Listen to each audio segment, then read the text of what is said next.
Hello and welcome back to Let's Play Baldur's Gate 3 with me, Break It Down. It's messy, but Let's speak with Nettie.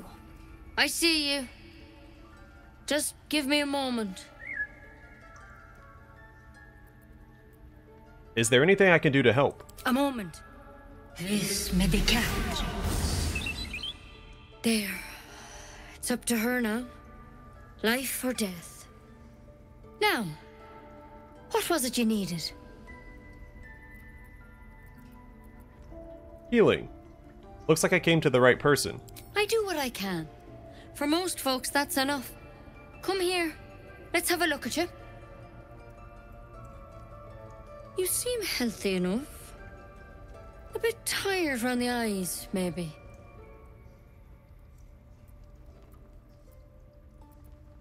No good way of putting this. I, have a tadpole in my head. A tadpole? A mind flayer tadpole?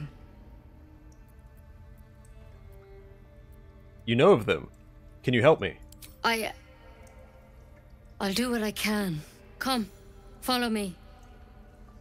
I might be able to help. We need to be quick. This way. I thought this looked like a door, but there's no perception check.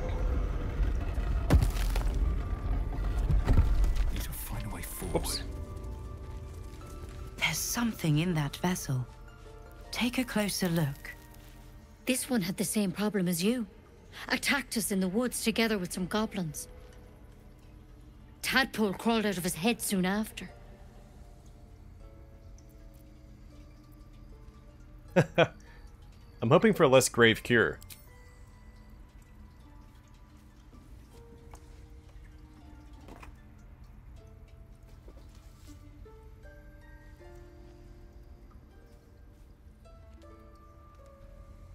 I'll do the best I can. I'm no Master Halcyon, mind. He'd have your tadpole out like that. Still, we have options. You don't have to be here for this. I'd like to stay, if it's all the same. All right. Let's see what we can do.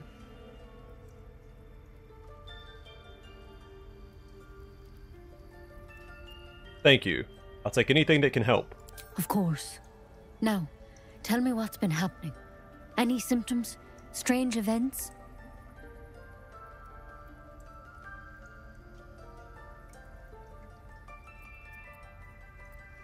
I guess all three.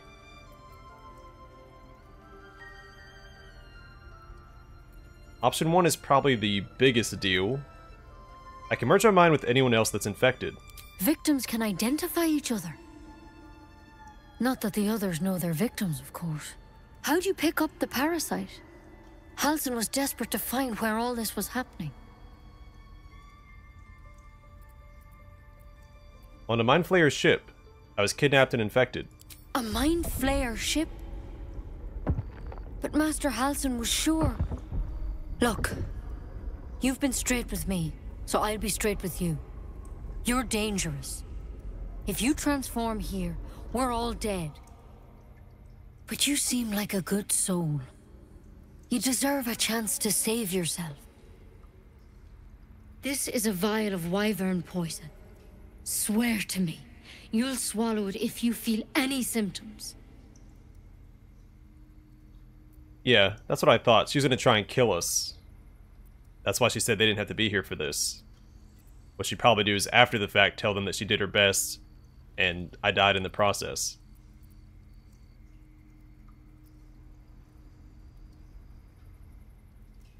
I'll ask her about it, but we know what it was for. That's why she hesitated when she picked it up. I thought you could cure me. What about that branch of yours? The thorn? Coated in a fatal toxin. It was a last resort, in case I couldn't trust you. I don't have a cure. Only a way out. I'm sorry for misleading you, but I had to be sure you weren't a threat before I told you everything. Now, do I have your word or not? I swear. I hope it doesn't come to that, but thank you. Here. You know, I've spent my life treating folk, and never once saw a mind flayer infection. Then suddenly, there's dozens of you. Maybe more. Master Halsin and I were tracking them, studying them, trying to figure out what the hells was going on. Because you should all be changing. There should be a small army of mind flayers out there. But you're not. Weird powers aside, you seem perfectly normal. I wonder if the Mind Flayers are making sleeper agents. They're trying to infect a bunch of people, have them spread out around Faerun, and then have them all turn at the same moment.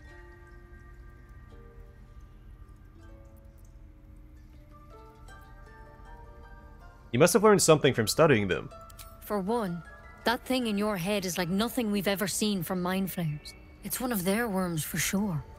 But this one gives you powers. Telepathic connections. And it doesn't turn you into one of them. Not yet, anyhow. See, I think that reinforces my theory. Because we still have the telepathic connection, so whoever's in charge can reach out telepathically to all of the sleeper agents at the same time.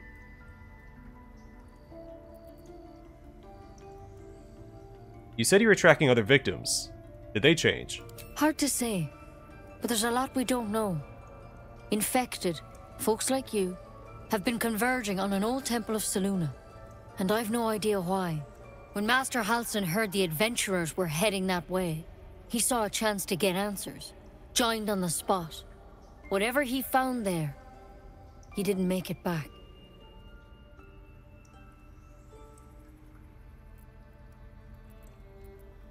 You think he's still alive? I think so. I hope so. I've sent birds to find him, but they can't get close without goblins trying to shoot them down. You, though, you're one of them. Technically speaking, I mean. They won't kill someone carrying their parasite. If you can find Halsin and get him out of there, we can discover what he learned. And perhaps he can save your life. How's that sound? Like a pretty sweet deal.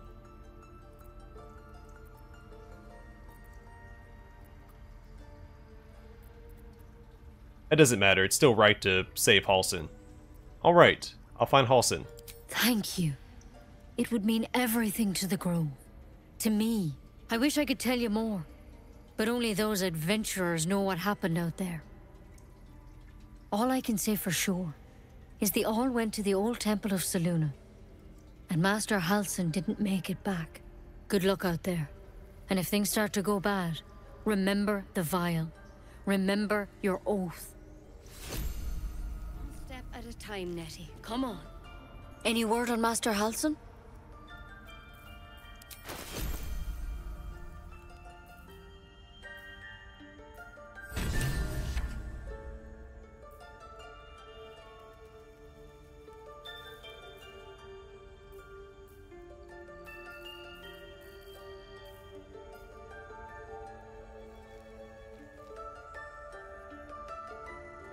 I don't know if we ever read this.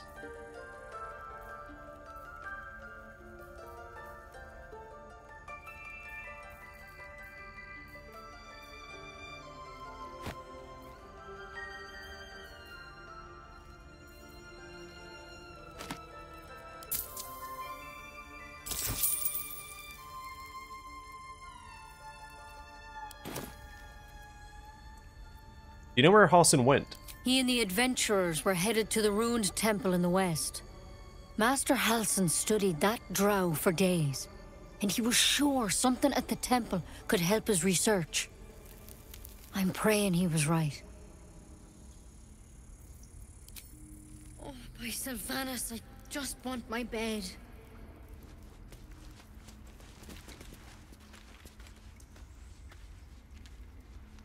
Oh, well, she's leaving.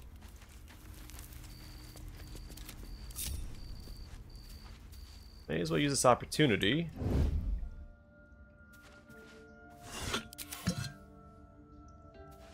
Get some free stuff. Interesting. Okay, an empty socket.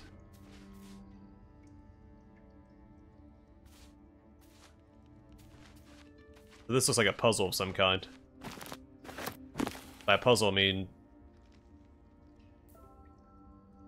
I've read this one before. Misses of Candle Keep, I'm not sure if we have. We have not.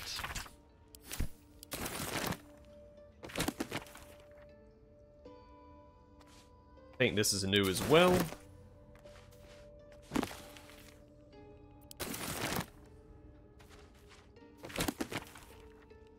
Roll of Magic Weapon.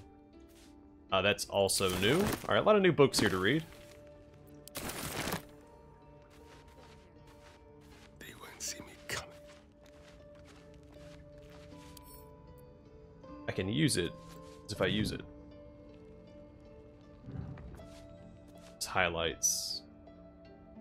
Or lights up.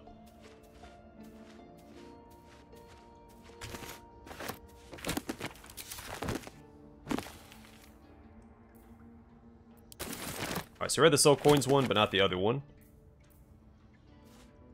That's new as well.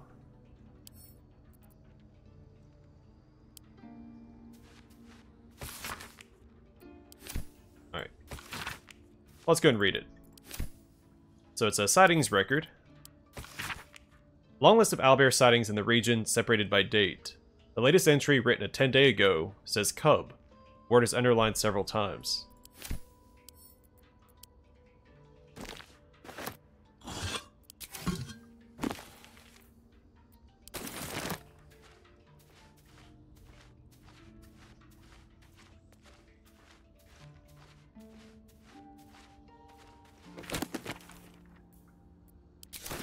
We have a lot of books to read. But that means it's a lot less books to read later.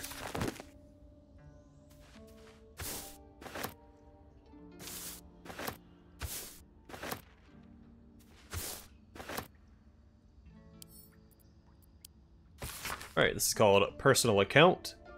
In Ketheric, I see our failures made manifest. He did not fall, he was pushed. His grief was twisted by shadow, and still we did not act until his light was all but snuffed.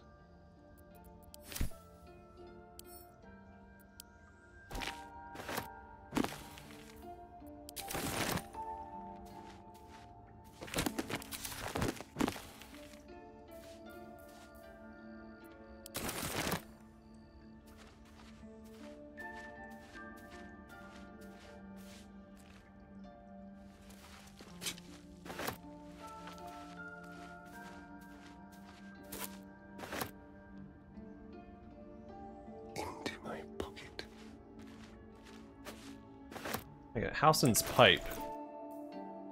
A wooden pipe worn smooth with age and use. It still smells faintly of some exotic tobacco.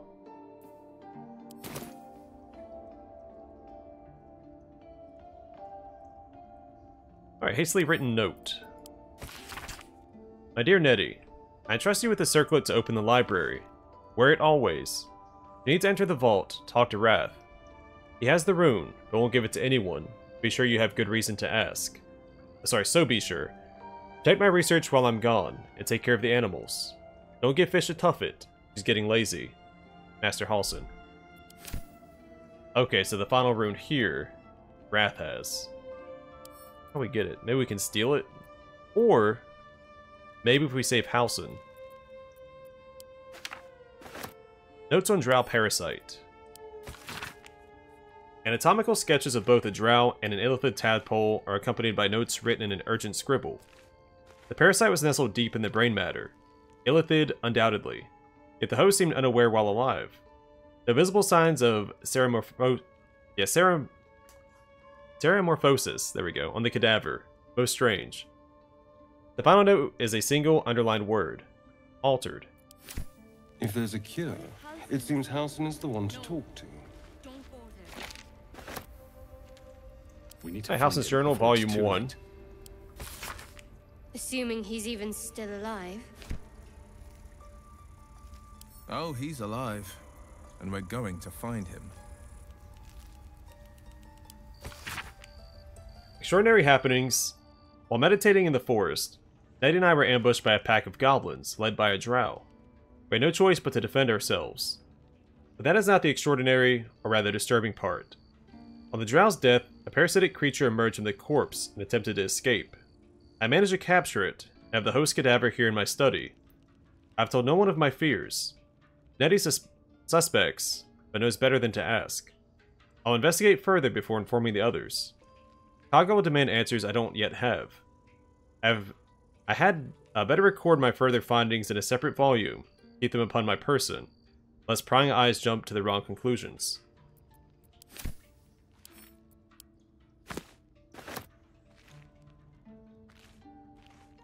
Mind Flayer Parasite Specimen.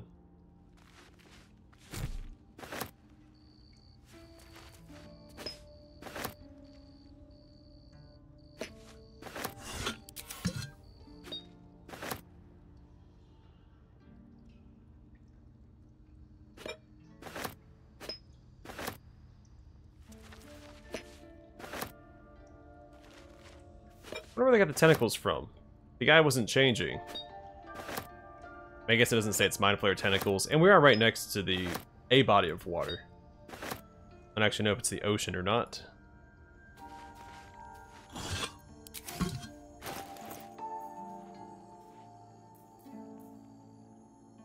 It's a Mind Flayer Parasite Specimen. Hanging suspended in murky slime, the living tadpole looks like some hideous cousin to the slug, only gorged and slick with remnants of brain fluid.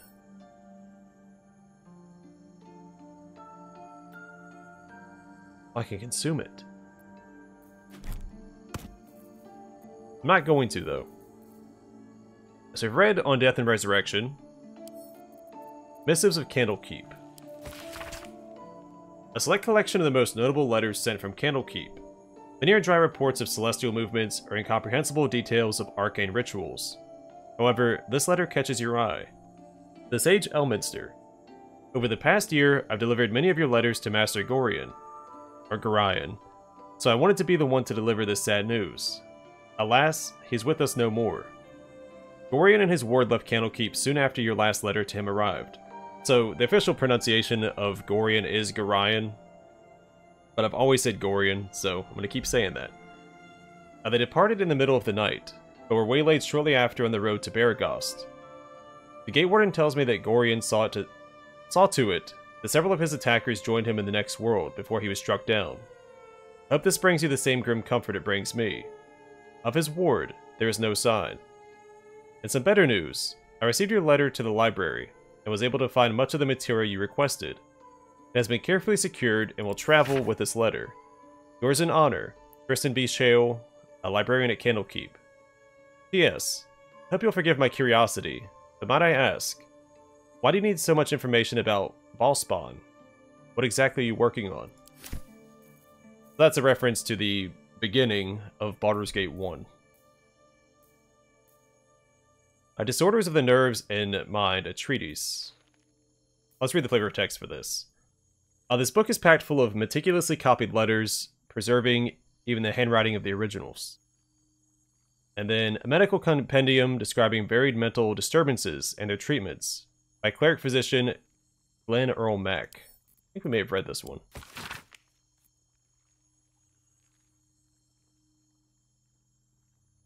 Yeah, we did read that one. Alright, Oral Histories of Faerun, Gith, and Mind Flayers. This thin tome is bookmarked with scraps of illegibly annotated scraps of paper.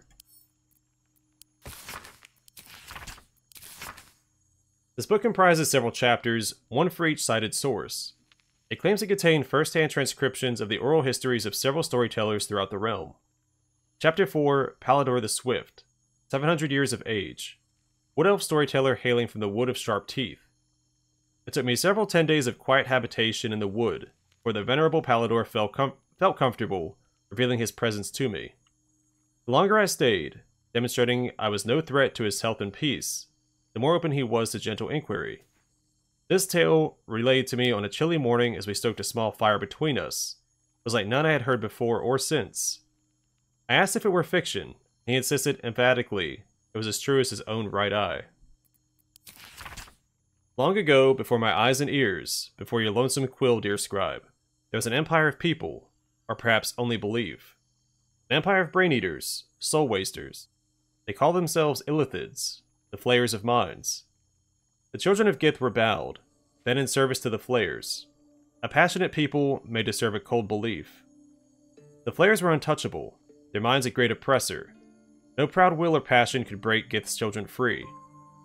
Until at last a reckoning, its source unknown, its power unproven, but its events history making. The cloud could not be cracked. Gith's children fought back valiantly, their freedom theirs, the flayers bent, and broken till today. I mentioned that earlier in this Let's Play. The Gith used to be enslaved by the Mind Flayers. They had a great empire, then the Gith rose up. They had two leaders, which is why there's two major factions with the Gith. You have the Githyanki, which we've met. They're typically lawful evil. You have the Gith Zrai, which are, I think, lawful neutral.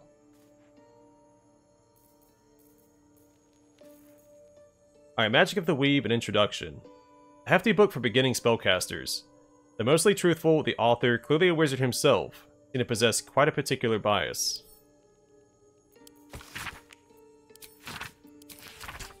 You try to understand the Weave. A true pity, for only they who are truly attuned to the Weave can rightly call themselves spellcasters. Thus comes the question, what is the Weave? It is an essential element of the universe. It runs through everything in unseen threads. It is what makes magic possible. It is also, though I'll not go into further detail here, the goddess Mystra herself. The magic of the Weave, Mystra and the Spell Plague. The Weave isn't magic precisely. Rather, it is the raw material from which magic is woven, not entirely unlike how a collection of threads is shaped and formed into a garment. Those with the necessary talent and skill can manipulate the Weave and perform magic by casting spells. Developing this skill takes years of learning and constant practice. You might have heard of those who can cast spells because they are born with an innate connection to the Weave, commonly called sorcerers, or worse, because they struck a bargain with an otherworldly creature, also known as warlocks. Do not be deceived. Their magic is unpredictable, uncontrolled, and in some cases, not even rightfully theirs. No, to truly know and manipulate the Weave is an art, but those wizards who master it will know the limitless power and beauty the Weave provides. I read that one. Fringe Philosophy Volume 5. A dense academic volume printed with no eye for design or delight. The publisher's note claims this volume promotes magical theory too radical for the mainstream. This excerpt is attributed to High Artificer Thor Bryn of Baldur's Gate. I suppose they seek to silence me, believing that an artificer of the High House would not stoop to publish in any volume outside of the great Gondian journals they so diligently guard. But they forget that I am not so grand. Before I lent my name and knowledge to the High House of Wonders, and all the marvels therein, I was not but a lazy farm girl who liked to look up. That was how I first saw them. The slow and serene earth motes, entire mountains migrating through the sky above. It was later I learned of their origins, of the ancient Netherese empire that fashioned them, of the residual magic so potent to sustain them still. The wizards of Netheril carved marvels out of the mundane, lifted the earth aloft for industry, for sport. It was later still, after I earned my place at the High House, that I learned of the long shadow Netheril cast along the evolution of our craft. That their great flying cities fell and fall in flames does not diminish the wonders they wrought, and the stubborn aversion to studying them, to learning what they learned, is the very antithesis of Gon's teachings. Yes, many of the catastrophes inflicted upon the centuries were fruit born of meddling with Netherese seed. Yes, the last shining bastion fell into shadow, their lord twisted to Shar's dark and destructive designs. And yes, I say again, whether the High House will sanction it or no, to study the very flame of creation is worth it, even should the fires consume us.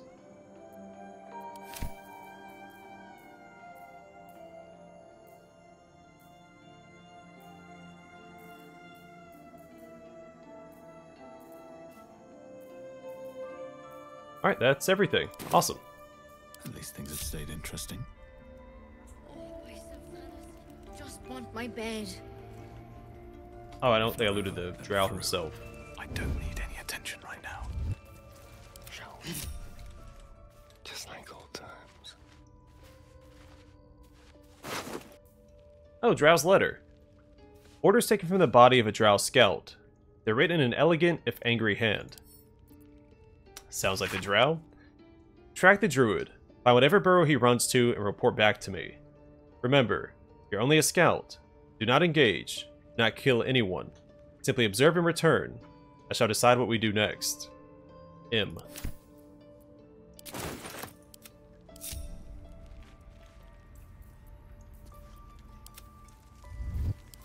What now?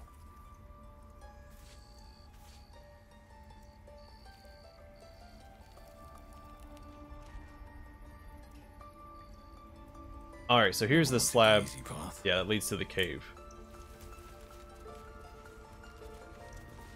You have a way to open it? How delicious. Simple. I can't even see a lock to pick. Alright, so the one letter that Halsin had written to Nettie mentioned a sort of headband to access the library. I'm guessing that's how she opened this door as well. Did we read this one? Yeah, we did. Let's go speak to Wrath real quick. We have another room over here to check out. I wish I could offer more assistance. For now, I must keep a close watch on Gorga. I hope to see both you and Halsin again soon.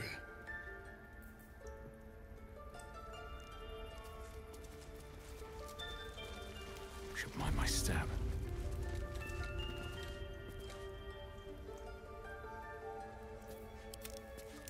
I don't want blood on my hands. We have the right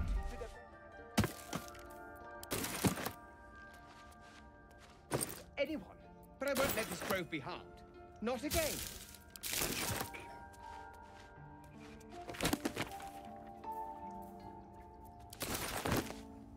Another book. Lords of Madness, Volume 4, Inogu? This book of fine and red leather seems ageless, but the smell of rotting flesh emanates from its pages. Stand up anyway, even if we were successful in hiding.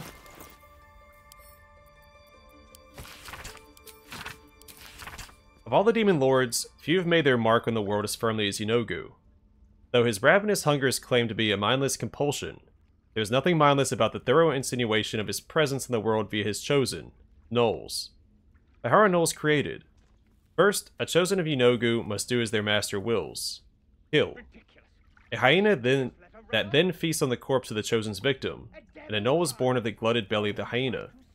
Gnolls thus born are hunger manifest. They ravage any living being, tearing the body and bone asunder, leaving behind only bones. They care not for wealth or material gain, only to satiate their hunger. That satiation is itself an offering to Inogu, funneled directly to him. Some might envy the Gnolls for such a tangible connection to their creator god, but that envy would melt to utter terror as soon as the beast's rotting breath and wicked cackles make their way through the dark of the night. You should find yourself the object of Gnollish pursuit. Burn your corpses, cover your scent, and pray to whoever might aid you, for there is no bribing, begging, or reasoning with hunger incarnate.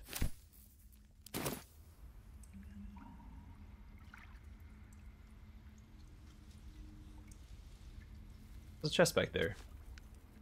This guy's got to get out of here so I can keep looting. Let's prowl.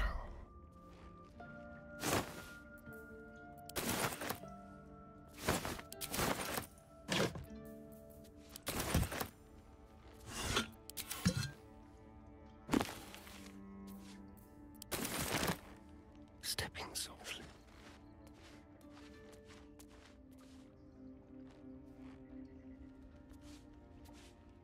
Alright, while he's gone, let's just loot everything, then we'll read everything that we pick up.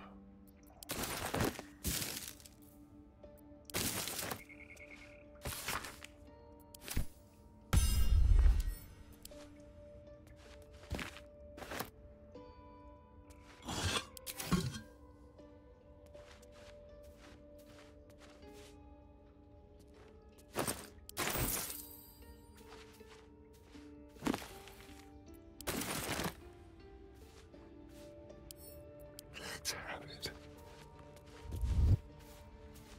Subtle steps. Hey, Silver. Don't mind me. I'm just, walking around.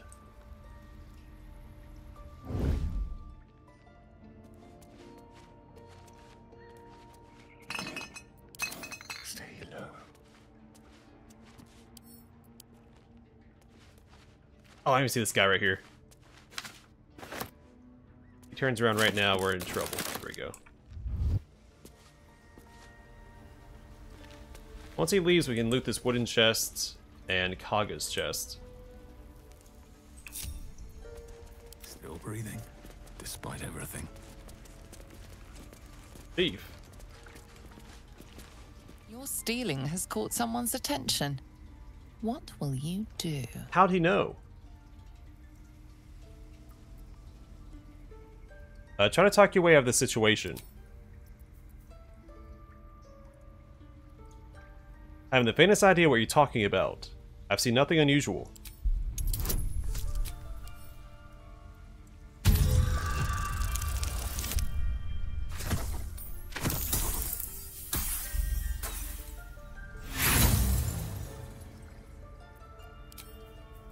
Nice, try it again.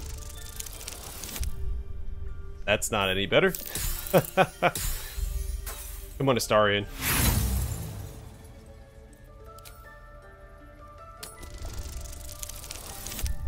Hey, we did it. You'll walk free for now, but your stories won't land so well if you're caught again.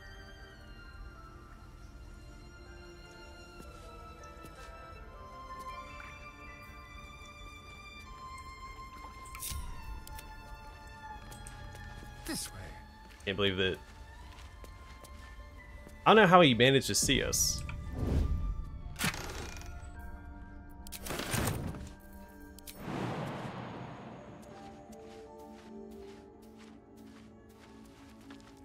Oh, we just go around the back.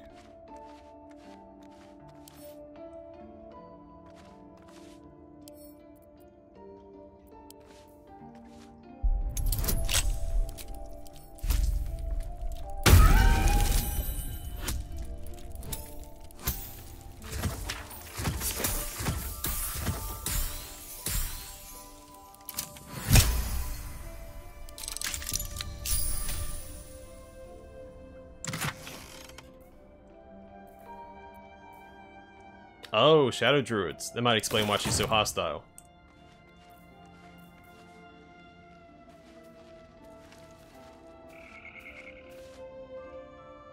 Shadow Druids are never good news. No time to rest. Alright, let's read all of this stuff real quick. So the evil eye. One looks at the eye etched into this cover long enough, they appear to blink. Was it eyes? Oh, eyes, yeah. While the number of trinkets and bargains a hag personally acquires means that her powers will be unique compared to that of her sisters, hags as a whole can still be divided into 3 subcategories. Night hags, named as such for their ability to haunt a mortal's dreams, slowly devouring a vital essence until the victim's soul can be trapped into the hag's soul bag. They're known for being petty, selfish braggarts. Sea hags. Known for devouring the victim's whole, sea hags can terrorize and kill with a single look. They reek of fish and are incapable of making a proper cup of tea. And green hags. They are beautiful, they are powerful, speak not a word against them. Speaking of, wasn't there a hag book that we found?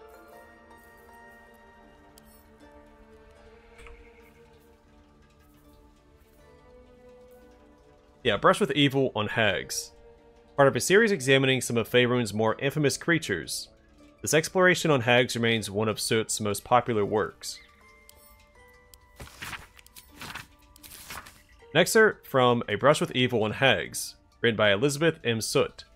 It has been too long, dear reader, since we last sat together. I wish it was because I'd been traveling far and wide, working to bring you more tips and tricks on how to triumph over evil. Alas, that was not the case. For I fell prey to a green hag. Worry not, I am alive and well.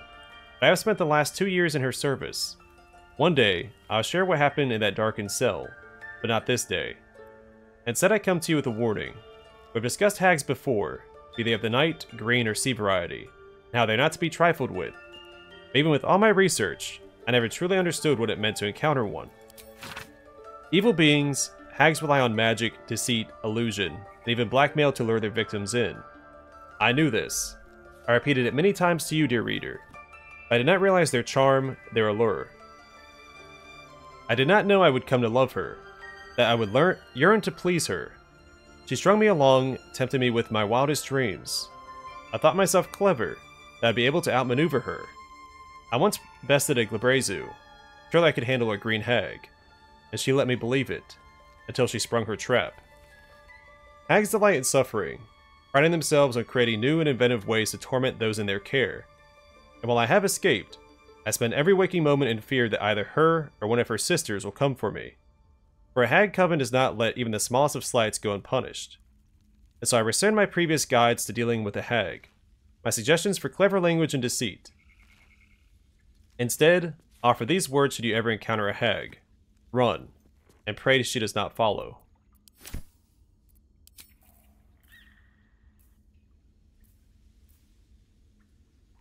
I believe we've read this one as well. Yeah. I don't think we read the flavor text, though. The spine of this heavy black book is inked with a chain of silver skulls. The Unclaimed. We read this one as well, but not the flavor text, I don't think. The sturdily bound story of a cleric of Shar whose soul was never claimed from the City of Judgment. That's the one where the God of the Dead took pity on her. Kelemvor.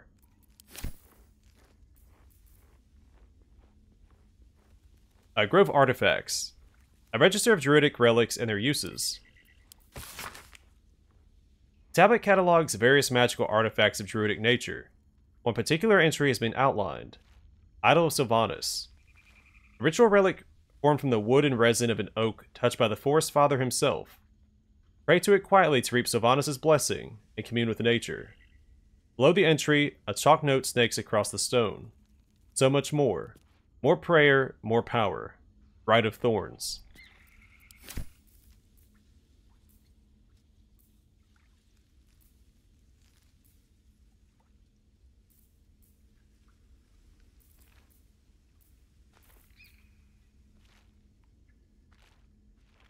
Alright, so yeah, we just read that one too. On the subject of Gone in Progress, a faded letter printed in a dense, bold font. It appears to be an argument between two siblings, one a follower of Gond, and the other a member of the Emerald Enclave. Benji, enough is enough. I am sick and tired of hearing about your precious Emerald Enclave. They claim to be allies of the people of Faerun, that they fight to balance civilization and nature in a chaotic world, but this is lies. They are enemies of progress, of intellect, who would be happiest if the world reverted to a time of outdoor privies and knuckle-dragging proto-folk. Please, visit me at the High House of Wonders in Baldur's Gate. The things I have learned during my apprenticeship are simply, well, wondrous. There's the water pumps. No more backbreaking work for a simple bucket of water. A steam-powered oxen that can drive your wagon for days on end. Even this letter was transcribed and printed by our newest mechanized printing press. I had a little fun and printed several copies, just for the sake of it. Please, brother, I cannot bear the thought of coming home to find you picking berries out of a tree and arguing with Mother and Dad about whether or not their crops impede on fox territory. Right back soon, alright? Don't forget, Dad's birthday is next month. Love, Abigail. Do we see a Benji here? Maybe one of the guys sitting down at the table. Alright, Faldorn's Canticle. Faldorn is a companion from Baldur's Gate 1. The Shadow Druid's Doctrine. This aged tome's corners are mossy and alive with tiny insects. The book spine is limber from overuse. The corner of one page is folded inwards. Balance is a myth. Where any clan treads, nature struggles. Unity is fiction. Is a fiction, sorry. Men of mere flesh seek only to tame beast and raise flora. We are the thunder, and we are the rain. We shatter mankind, and grow new life in its place. Right, Faldorn was the companion, right? There's so many companions at Baldur's Gate 1. There's also the Shadow Druid you fight in the second game. You can have Jaheira duel them. Or your other druidic companion. Alright, half-torn note. A scrap of paper lined with furtive, looping notes. The marks crisscrossing the page don't look scribed so much as slashed. Kaga, Swamp Docks, Tree, Beat Me, Alone, Aladdin.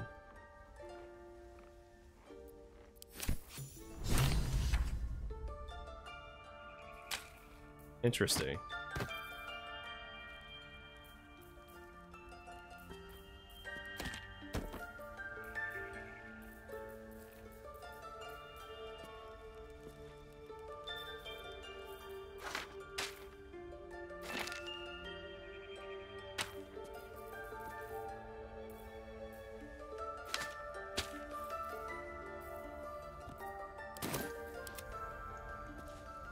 So what just updated?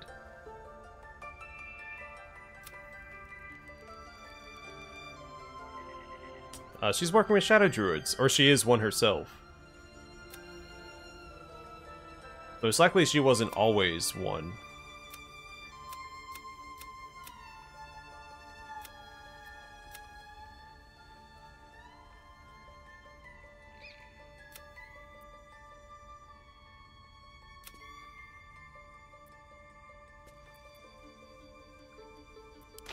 Interesting. Okay. Moving in. Well, I think we're done with this area. Didn't we see an Aladdin in here somewhere? We have the right to defend our home. So that's what you want? To kill a We bunch could of speak to innocents? Kaga right now. I don't know if that's the right call. Anyone, but I won't let this It grove may be lead to harmed. blows. Not again. I think Wrath and Nettie will back us up. These guys I'm not so sure about. I think Markaril was the anti-tiefling guy.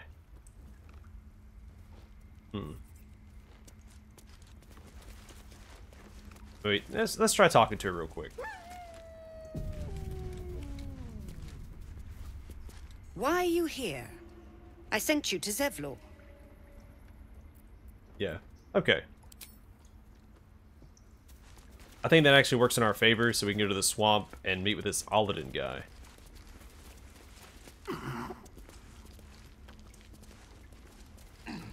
Why can I come up here? Ridiculous. We just let her run off. She's a child. A devil child. One who tried to steal from us. Yet she failed. That's what matters. Alright, let's exit here. So, I'm not going to speak to Zevlor yet. I'm going to leave and try to rescue Halsin.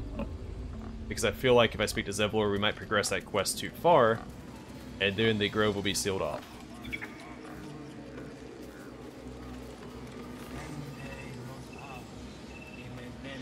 And I'll figure out a way to steal this at some point. We do have that scroll of Fog Cloud. That might come in handy there. We'll see. I do think we're done with the Emerald Grove for now, so we can probably start heading west. We saw 3 guys here. So I might head down that way next time.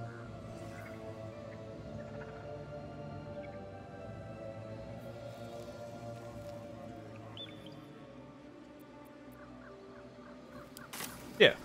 Alright. But for now, thanks for watching. Hope to see you guys in the next one.